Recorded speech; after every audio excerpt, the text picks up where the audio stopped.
Amém? A mensagem dessa semana falou sobre como lidar com os problemas na igreja, né? Disse para nós também que esses problemas surgem quando o fermento é acrescentado à massa. Isso acaba trazendo dano. No primeiro momento, a massa ela parece mais palatável, digamos assim, mais macia, mas o tempo revela que esse fermento traz sérios prejuízos para a igreja. E Cristo é o Cordeiro Pascal. Ele é a solução para todos os problemas na igreja. Ele é a luz da vida e graças a Deus, como a irmã Sandra compartilhou, nós devemos louvar o Senhor, porque nós temos o Senhor como a luz da vida e nós temos a Bíblia como a lâmpada para os nossos pés. A palavra de Deus é luz para nós, né? E à medida que nós temos contato com ela, nós somos iluminados e somos ajudados a discernir o perigo do fermento, onde o fermento se encontra, e também o Senhor nos ilumina quanto à maneira que nós devemos lidar com ele, ou seja, lançar fora mesmo, né? Não aceitar de maneira nenhuma.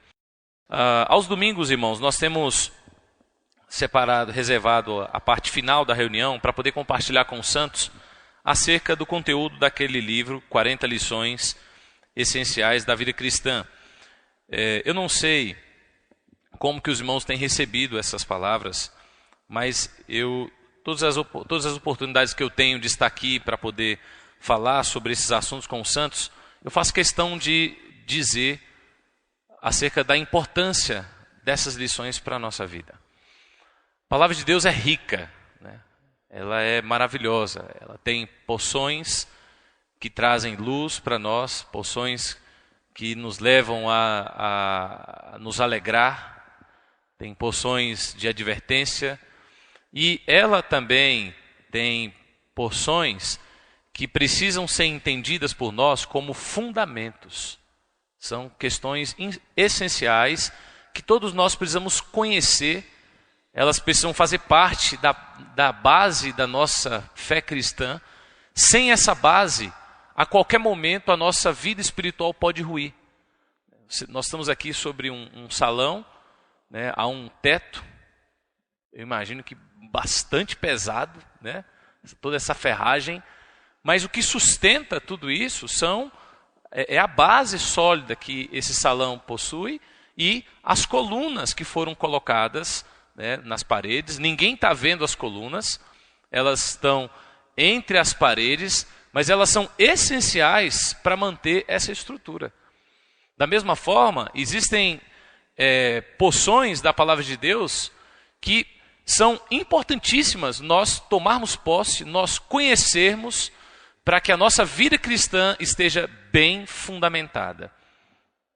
Nós, como cristãos, nós sabemos que a nossa vida, ao longo, à medida que os anos se passam, nós passamos por turbulências, nós passamos por terremotos, há situações que nos abalam a vida dos irmãos, abalam as famílias. E quando esses terremotos vêm, se a nossa fé cristã não estiver bem fundamentada, a nossa vida cai, né? Tudo aquilo que o Senhor nos deu é perdido. Irmãos, né, todos nós aqui já tivemos oportunidade de visualizar, quer seja pela televisão ou por um jornal, uma revista, né, como que é ruim quando um terremoto passa num lugar, né? Graças a Deus aqui no Brasil o Senhor tem nos poupado, né? Aleluia! Mas muitas regiões do mundo sofrem com abalos sísmicos e depois que eles vêm, né, os lugares que não possuem uma infraestrutura adequada para poder suportar esses tremores, após os tremores, o que resta é desolação, destruição, caos, né, muita tristeza. E isso também ocorre espiritualmente, né? Os irmãos que já estão na igreja há bastante tempo já viram muitos abalos, não é verdade? Sim ou não? Quem está na igreja aqui há mais de 10 anos, levanta a mão. Poxa, muitos irmãos. Quantos abalos, né, a igreja já sofreu? O próprio Senhor Jesus disse em Mateus capítulo 16 que o inferno, né, ele iria guerrear contra a igreja, mas ela não seria abalada. A igreja edificada não vai ser abalada, mas a igreja edificada sobre a rocha, sobre um sólido fundamento. Então, irmãos, essas porções que os irmãos vêm trazendo sobre essas lições essenciais, elas são muito importantes. Nós encorajamos os irmãos a que tomem essas palavras, tomem nota, né, ruminem, para que os irmãos possam ter no interior de vocês um sólido fundamento, para que quando os tremores vierem, os irmãos possam passar bem. Amém? Além disso, nós queremos encorajar os santos, aqueles que ainda não tiveram a oportunidade, né? A editora lançou recentemente um livro chamado Os Fundamentos da Fé Cristã. Está lá no final, um livro vermelho. Foi o primeiro volume, serão 4 volumes ao todo. Essa série tem como objetivo exatamente fundamentar os irmãos nas verdades mais básicas. Esse livro aqui que os irmãos estão projetando. E é isso aí. Amém? Jesus é o Senhor. Na semana passada, o irmão Fábio, ele compartilhou conosco, deu início a um estudo sobre as 7 igrejas de Apocalipse. Os irmãos se lembram? Né? Na semana passada ele falou sobre as igrejas em Éfeso, Esmirna e a igreja em Pérgamo. Essas 7 igrejas, elas estão registradas, né? A história delas está registrada no livro de Apocalipse. E nós precisamos entender que livro é esse. Não tem como você estudar essas igrejas e relacioná-las com a nossa vida cristã sem entender qual é o propósito do livro de Apocalipse. O livro de Apocalipse é um livro de profecias. É um livro de profecias. Então, ali você tem profecias acerca do mundo e você também tem profecias acerca da igreja. E essas 7 igrejas que geograficamente se situavam na região da Ásia, elas foram escolhidas por Deus por possuírem uma mútua afinidade entre elas e uma ligação de uma para outra.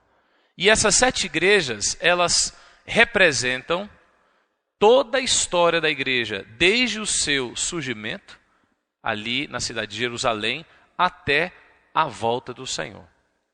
Até a volta do Senhor. Amém? Então são 7 igrejas. As 3 primeiras igrejas, a igreja em Éfeso, a igreja em Esmirna e a igreja em Pérgamo, representam um período da igreja que já passou. A igreja em Éfeso compreende o período da igreja primitiva, que pode ser visto ali algumas janelas que nos permitem contemplar como aqueles irmãos viviam, que é o livro de Atos. O capítulo 2 do livro de Atos é um capítulo maravilhoso. Ali revela como viviam os primeiros cristãos no primeiro século. Ali no final do primeiro século. Então, a igreja em Éfeso, quando você abrir na sua Bíblia o livro de Apocalipse, e você lê a carta, né, à igreja em Éfeso, você tem que fazer essa relação de que aquela carta se relaciona com aquele período, o período da igreja primitiva. Depois você tem a igreja em Esmirna, que é a igreja sofredora, que compreende o período da igreja perseguida, que vai do final do século I até o início do século IV. Foram mais ou menos 200 anos de muita perseguição. Uma perseguição que foi imposta pelo Império Romano. Império Romano. Não sei quantos irmãos estiveram aqui, mas no final do ano de 2017 nós tivemos uma conferência aqui e foi falado sobre a história da igreja. E naquela comunhão foi apresentado, né, esse período da igreja perseguida foi representado por 10 grandes matanças. Vocês viram, o Fábio deve ter comentado com os irmãos, o Senhor fala para a igreja em Esmirna que ela sofreria uma tribulação de 10 dias, não é isso? Está aí na Bíblia? Não é isso? Falou, vocês vão sofrer uma perseguição de 10 dias. Esse número 10 é é figurado. Não foram 10 dias. Esses 10 dias representam as 10 grandes matanças que historicamente ocorreram. Então, João profetizou o que aconteceria depois. Foram 10 imperadores romanos que foram suscitados para afligir os cristãos. E toda aquela perseguição tinha um propósito. O propósito foi purificar a igreja.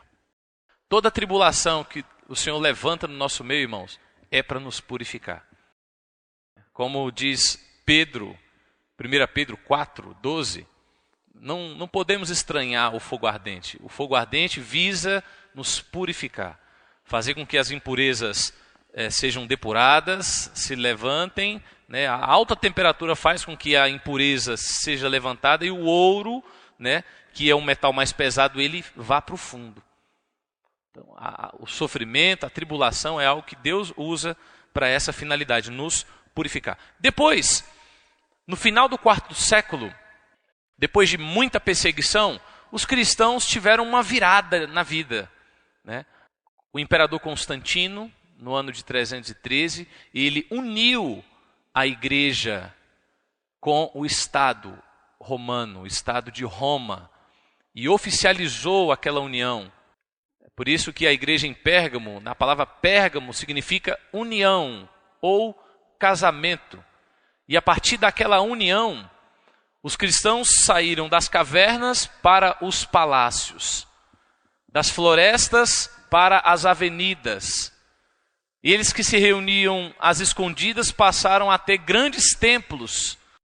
E o imperador até mesmo oferecia dinheiro, né, benefícios para aqueles que se convertessem ao cristianismo. E assim, muito fermento, muitas pessoas que não haviam tido uma experiência genuína de salvação foram introduzidas na igreja.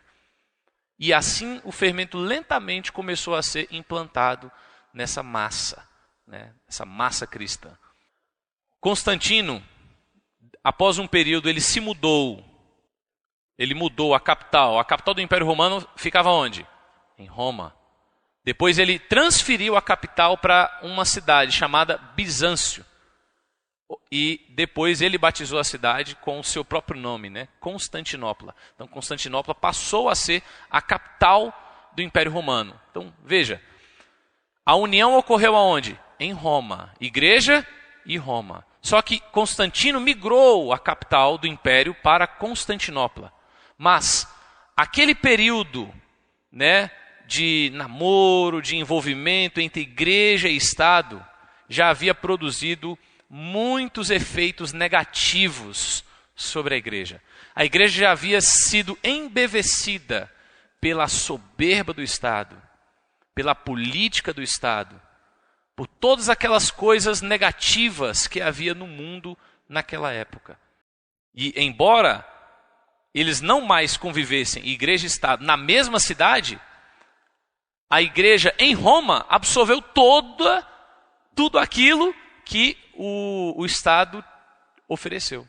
Os irmãos compreendem isso? Qual foi o resultado disso? A igreja, ela cresceu em poder. Ela se tornou poderosa. E isso foi até o início do século, final do século VI. Final do século VI. Quando surge, então, historicamente, um outro período da história, que é o período representado pela igreja em Tiatira. Hoje nós vamos falar sobre o período que compreende a igreja em Tiatira e a igreja em Sardes. Amém? Então, no final do século VI, nós temos o início do cumprimento da profecia acerca da igreja em Tiatira.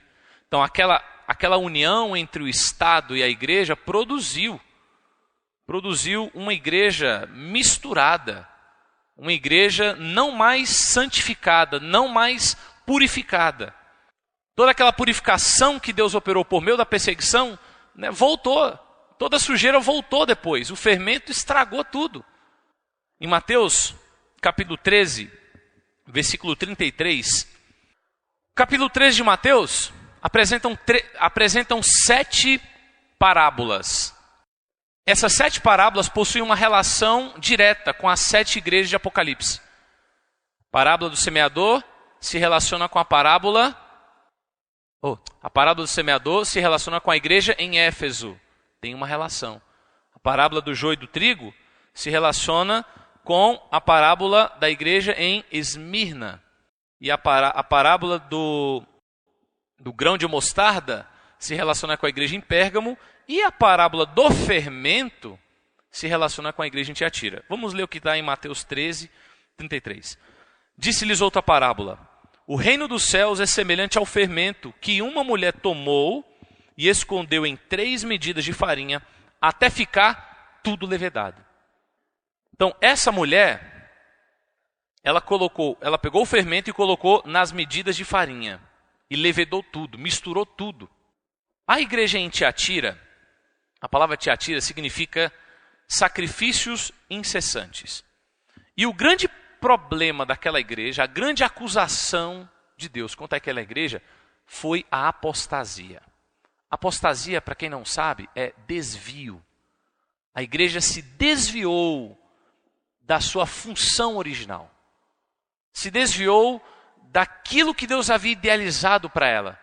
Se você olha para a igreja primitiva, como os primeiros cristãos viviam, eles tinham uma vida pomposa ou uma vida simples? Muito simples. Os irmãos eram simples. Eles não tinham grandes salões. Eles se reuniam em casas. Tudo era muito simples. Só que a mulher colocou o quê? O fermento. Colocou o fermento. Esse fermento representa as várias heresias. O que é uma heresia? É um ensinamento errado. É um ensinamento antibíblico. É um ensinamento que não se coaduna com a revelação das Escrituras. E muita heresia foi colocado na igreja a partir do final do século VI. E isso começou a trazer muito problema. A igreja, só para os irmãos, a partir do final do século VI, você tem o início da chamada Idade Média, né, ou Era Medieval, que perdurou aí 1000 anos. 1000 anos. E durante esse período, a igreja, o que ela fez? Ela suprimiu o acesso às Escrituras e ele ficou restrito apenas ao clero da igreja, apenas aos líderes, aos papas, aos bispos, né, os cardeais e o bispo de Roma, que era o maioral, né, era o principal líder da igreja, que depois passou a ser denominado Papa. E o Papa, que era o principal líder da igreja, ele acabou assumindo uma postura completamente diferente dos apóstolos. Ele que se denominava sucessor de Pedro, porque a igreja naquela época entendia que Pedro era o grande líder da igreja, né? Então o Papa seria esse sucessor. Ele, por exemplo, no ano de... por volta do ano... Não vou me lembrar aqui do ano, mas é do papado de Inocêncio III. Quando ele assumiu, quando chegou a vez dele de assumir o posto de autoridade na igreja, olha qual foi a frase dele. O sucessor de São Pedro ocupa uma posição intermediária entre Deus e o homem. É inferior a Deus, mas superior ao homem. É juiz de todos, mas não é julgado por ninguém. Forte, né? Altivas as palavras. E foi exatamente essa a postura que os demais passaram a assumir. Agora, eu pergunto para os irmãos, os homens, por natureza, são falhos, sim ou não? Você acha que tem alguém que não erra? Claro que não. Todo mundo erra, todo mundo é falho. Então a igreja passou a ser liderada por homens falhos, porém dotados de muito poder. E na época, na era medieval, né, a sociedade, os governos de modo geral, estavam em crise. Havia fome, havia as pestes, né? Muitas doenças, conflitos, muitas guerras.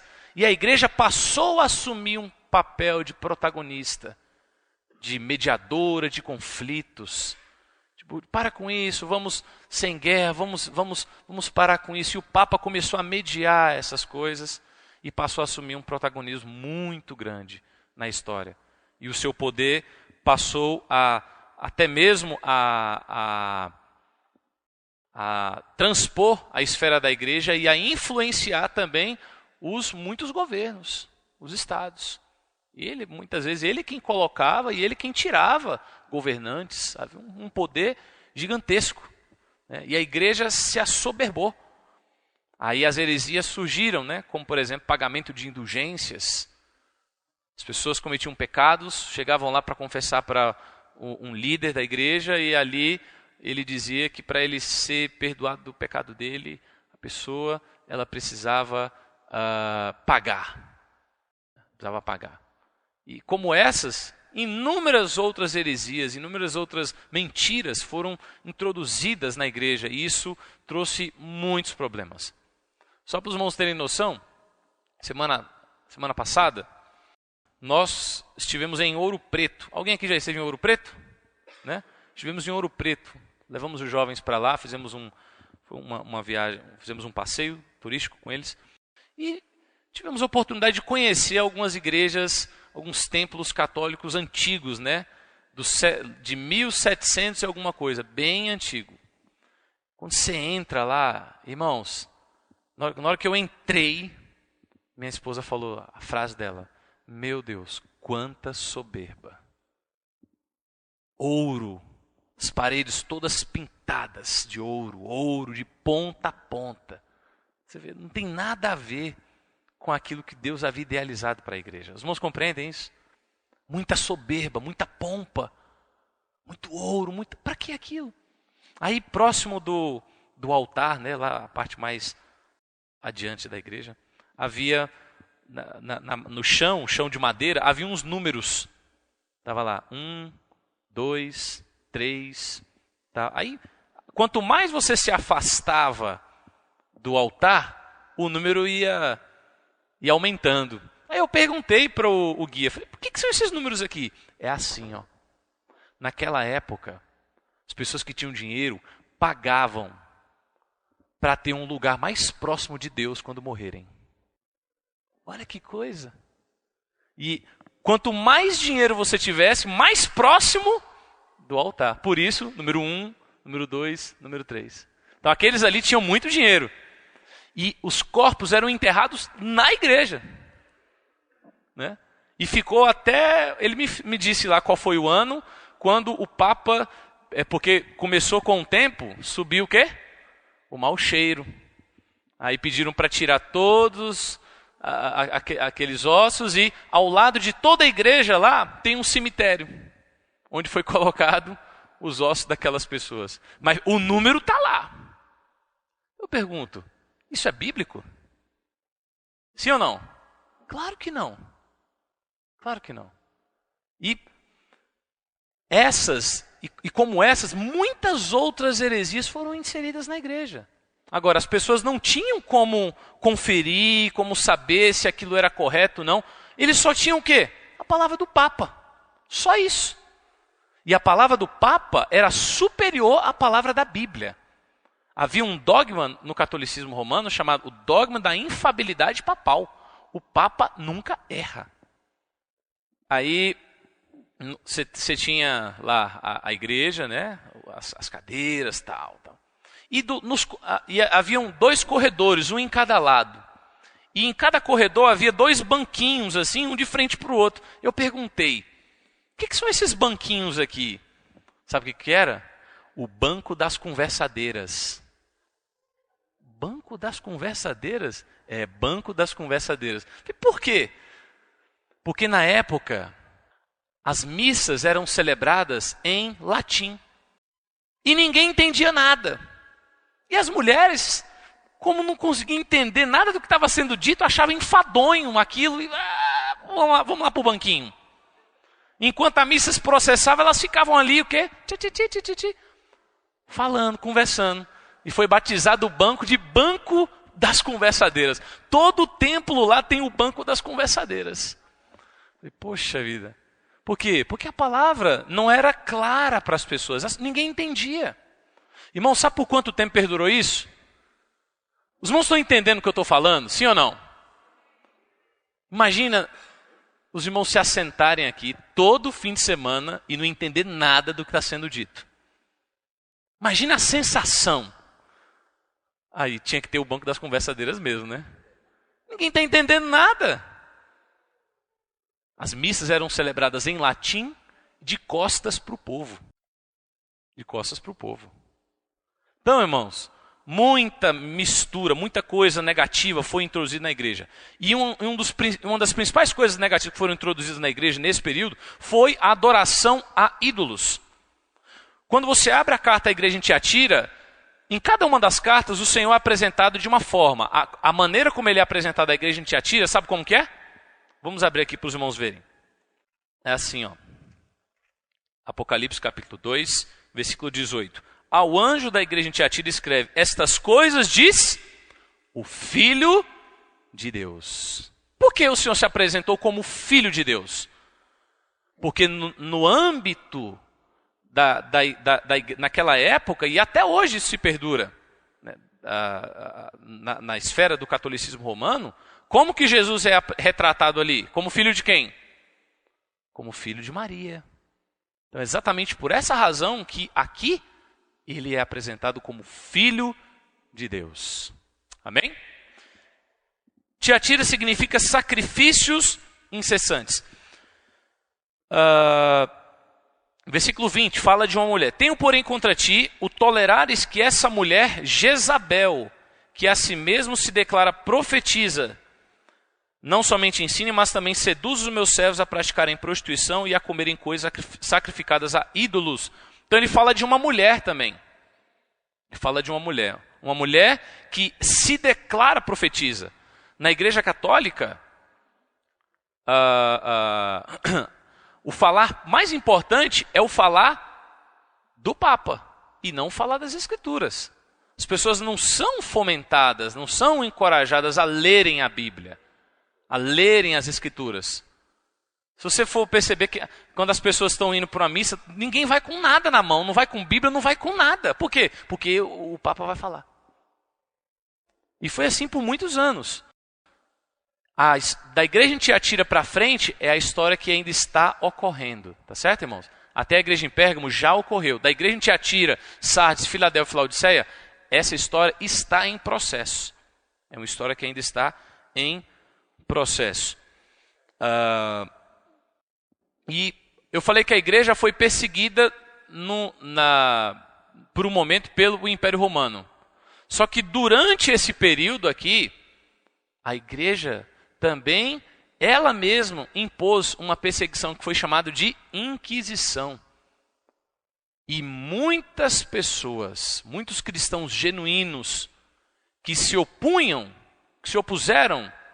àquele sistema, que conseguiram identificar aqueles desvios, foram mortos. Muita gente foi morta, muita gente foi perseguida.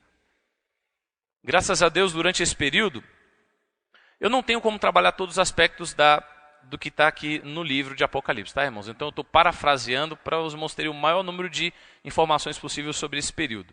Mas depois eu encorajo os irmãos a lerem o próprio registro bíblico da carta à igreja em Tiatira e também aqueles que tiverem o livro, A Ortodoxia da Igreja.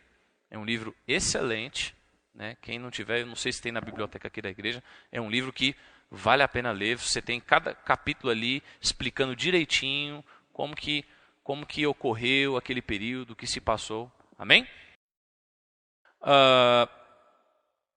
E aqui, se você ler o que está aqui descrito na carta à igreja em Tiatira, no livro de Apocalipse, o Senhor fala que ela não quer se arrepender das suas obras, mas que o Senhor vai julgar. Antes da vinda do Senhor, o Senhor vai julgar por meio do anticristo. O Senhor vai utilizar o próprio anticristo para poder julgar. E todos os males que a igreja infligiu sobre os genuínos cristãos serão retribuídos pelo Senhor. Todo o sangue inocente que foi derramado, o Senhor vai requerer. O Senhor vai vai cobrar, o Senhor vai penalizá-los. Está em Apocalipse capítulo 17, versículos 14 a 18. Fala do castigo que esse aspecto da igreja sofrerá ainda no final dessa era. No capítulo 18, versículos 4 e 8 de Apocalipse também fala sobre esse castigo. E no final da carta à igreja em Tiatira, o Senhor faz um chamado, o Senhor chama os vencedores. E quem é o vencedor? À luz da igreja em Tiatira. O vencedor é aquele que vence o fermento. Amém? Irmãos, quem quer ser vencedor? Não aceite o fermento. Não aceite o fermento. Não aceite heresias. Não aceite nada que não nasça das Escrituras. A palavra de Deus é quem deve ter autoridade máxima sobre a nossa vida. Amém? Esse é o vencedor à luz da igreja em Tiatira. Só citar alguns personagens para os irmãos terem aí, depois os irmãos podem pesquisar, alguns remanescentes dessa época, pessoas que ousaram se contrapor àquele sistema. Foram, primeiro, em 1170, um homem chamado Pedro Valdo, que foi o líder dos valdenses. Ali na França, ele liderou um movimento conhecido como os valdenses. Para quem não sabe, Pedro Valdo e os valdenses foram os primeiros a praticarem a colportagem, né? Eles pegavam trechos das Escrituras, colocavam na bolsa e saía viajando, compartilhando aquelas porções para as pessoas. Ele, inclusive, no primeiro momento, ele foi até o bispo de Roma, pedir autorização para poder atuarem como missão. Foi negada, mas foi aí que ele disse, né? Ele pegou aquele trecho do livro de Atos: importa obedecer a Deus do que aos homens. Quem foi que disse isso? Pedro. Daí, como ninguém até hoje sabe qual é o nome do Valdo, só conhece pelo sobrenome Valdo, atribuíram a ele o nome de Pedro. Então, por isso, Pedro Valdo. Então, Pedro, porque ele ousou dizer isso, né? Importa obedecer a Deus do que aos homens, né? Aí, após ele, no ano de 1329, Deus levantou um homem chamado John Wycliffe. Nós já falamos sobre ele aqui num outro momento, naquela reunião sobre a história da igreja. John Wycliffe, ele, na Inglaterra, ele teve o sentimento de escrever a Bíblia no idioma inglês, né? Do latim para o inglês. Ele foi a primeira pessoa a escrever a Bíblia do latim, que a Bíblia até então só existia na língua latim, e ele escreveu, ele redigiu em inglês para que o povo inglês pudesse ter acesso às Escrituras. Obviamente, né, a liderança da Igreja Católica Romana não admitiu aquilo, e John Wycliffe foi perseguido, foi morto. Só para os irmãos terem ideia, depois que ele morreu, alguns anos depois, a igreja tirou os ossos dele do túmulo e queimou, para poder assustar as pessoas, tipo assim, não façam como ele. O acesso às Escrituras não é para todos, é só para nós. Imagina, irmãos, isso é terrível. Então, John Wycliffe foi muito importante na história da igreja nesse período, porque ele lutou para que nós, hoje, pudéssemos ter acesso às Escrituras no nosso idioma. E após ele, um outro homem importante foi John Hus, que atuou na região da Boêmia, atual República Tcheca, em 1369 a 1415. Ele foi importante também, o seu objetivo de vida, a sua missão de vida era traduzir as Escrituras para o idioma local, para que o maior número de pessoas pudesse ter acesso às Escrituras. John Hus foi condenado à morte pela igreja, morreu, e antes da sua morte ele fez uma profecia. Ele disse, John Hus, a palavra Hus na língua boêmia significa ganso. E ele disse, hoje vocês estão matando o ganso, mas daqui a 100 anos Deus vai levantar um cisne que vocês não conseguirão matar. Ele disse isso antes de morrer. 100 anos depois, quem que Deus levanta? Martinho Lutero. E quando Martinho Lutero se levantou e rompeu contra aquele sistema corrompido, cheio de fermento, as pessoas logo ligaram Martinho Lutero à frase de John Hus e entenderam, uau, ele é o cisne que John Hus profetizou 100 anos antes. Amém? E Martinho Lutero, então, a partir de Martinho Lutero, no século VI, em 1517, John Hus morreu em 1415. Martinho Lutero, a sua atuação surgiu em 1517. Foi ali que ele começou um movimento chamado de reforma. Aí você tem o início da igreja em Sardes. Sardes significa restauração. Amém? E Martinho Lutero e outros homens que foram levantados após ele foram muito importantes para produzirem esse movimento denominado restauração. Eles restauraram basicamente duas coisas. Uma é a maneira como as pessoas são salvas. Como nós somos salvos, irmãos? Pela fé. Vamos falar juntos? Pela fé. Martinho Lutero foi muito importante porque ele restaurou esse aspecto importante da vida cristã, que é a justificação pela fé. E além disso, outros que o sucederam, que vieram após ele, foram muito importantes para quê? Para a restauração de verdades, de outras verdades que estão nas Escrituras, que por muito tempo estiveram ocultas. Hoje, irmãos, nós temos acesso a muitas verdades, porque no passado, muitos homens de Deus cavaram, estudaram, oraram em cima da palavra e eles trouxeram muita revelação para nós. Martinho Lutero fez isso na Alemanha. Na França, um homem muito influente também nesse processo de reforma chamado João Calvino, né, foi muito importante, por muitos anos foi conhecido como um dos maiores teólogos da igreja, ele que estabeleceu a base de muito conhecimento bíblico que nós temos hoje, muita revelação, surgiu a partir das interpretações de João Calvino na França. Depois um homem importante chamado Inácio Loyola, na Espanha, ele também desenvolveu um trabalho importante de restauração de verdades. E posteriormente, talvez um dos mais importantes personagens dessa época da igreja, de restauração, de reavivamento, foi um homem chamado John Wesley. Os irmãos já ouviram falar de John Wesley?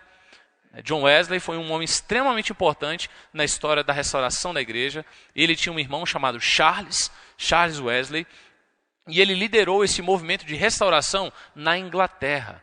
John Wesley realizou missões nos Estados Unidos, depois ele voltou para a Inglaterra e, posteriormente, ele teve contato com um grupo de irmãos que viviam na Morávia, liderados por um conde chamado Zinzendorf. E ali, aqueles irmãos morávios, liderados por aqueles irmãos, os morávios liderados por Zinzendorf, eles começaram a praticar o que hoje nós conhecemos como a unidade da igreja. Era um tipo, uma miniatura da unidade da igreja ali na região da Morávia. E John Wesley foi bastante ajudado por eles. Ali ele teve muita luz acerca de muitas outras verdades que ainda estavam ocultas para ele. E após John Wesley, muitos outros personagens importantes se levantaram na história cristã para poder fazer com que a igreja saísse daquela rota de declínio que Tiatira havia estabelecido. Na época de Tiatira, a igreja estava em declínio. De Martinho Lutero para frente, a igreja começou a ascender para a normalidade. Só que eles foram até um ponto e pararam. Por isso que quando o Senhor repreende a igreja em Sardes, o Senhor diz assim, versículo 3. Ser vigilante, capítulo 3 de Apocalipse, versículo 3. Ser vigilante e consolida o resto que estava para morrer, porque não tenho achado íntegras as tuas obras na presença do meu Deus. Íntegras é de inteiras. Então, ela começou, a igreja em Sardes, esses irmãos começaram um processo de restauração, que hoje nós conhecemos como o protestantismo, mas eles pararam num determinado momento. Foram importantes? Sim. Produziram um avivamento na igreja, produziram uma restauração de muitas verdades importantes para a fé cristã, mas eles pararam. Eles pararam num ponto. O máximo de unidade que eles conseguiram alcançar foi uma unidade estatal. Né? A partir do século XVIII, começaram a surgir as igrejas, século XVII, século XVIII, as igrejas estatais. a igreja luterana na Inglaterra, na Alemanha, a igreja anglicana na Inglaterra. Então, não era uma unidade conforme nós vemos nas Escrituras. Como que é a unidade que nós vemos nas Escrituras? Uma igreja em cada cidade. Não é uma igreja estatal, uma igreja nacional. Mas o máximo que o protestantismo conseguiu produzir foram igrejas estatais ou igrejas nacionais. Foi um grande avanço? Com certeza. A igreja saiu daquela mistura, daquele fermento, né? Houve uma purificação, houve um reavivamento, mas parou no tempo. Por isso que o Senhor repreende a igreja em Sardes. Vocês precisam completar, precisam consolidar o que resta. John Wesley, só para os irmãos finalizando, John Wesley, ele é o fundador, né, ou o pai da igreja metodista, né, dos metodistas, né, ou chamado também wesleyanos. Quando fala metodista, wesleyana vem de John Wesley. Só para os irmãos saberem, aí no início, final do século XIX, você tem ali os Irmãos Unidos, no século XX, surge um personagem importantíssimo na história da igreja, que é o irmão Watmani, na China. O Watmani, você sabe de onde que ele veio? Dos metodistas. É isso? O Watmani era um metodista, foi bastante influenciado por John Wesley. Então, o que eu quero mostrar para os irmãos é que existe uma linha de restauração. O Senhor foi construindo ao longo dos séculos. E nós devemos agradecer o Senhor pela contribuição desses homens. Foram muito importantes na história da igreja. Muitas verdades, irmãos, que hoje nós desfrutamos, que para nós é tão clara, como a santificação, como a volta do Senhor, o batismo, por séculos, eram coisas desconhecidas. E graças a esses homens, Martinho Lutero, John Wesley, João Calvino e tantos outros, hoje essas coisas são tão claras para nós. Que nós possamos agradecer o Senhor, né, por toda a obra de restauração que Ele começou por meio desses homens e entender que ela não parou. O Senhor hoje conta conosco. Amém?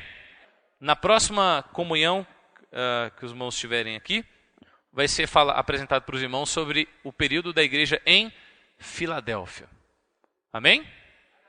Então, irmãos, não tem como falar tudo. Espero que os irmãos tenham compreendido um pouco daquilo que nós tínhamos para apresentar aqui para os irmãos.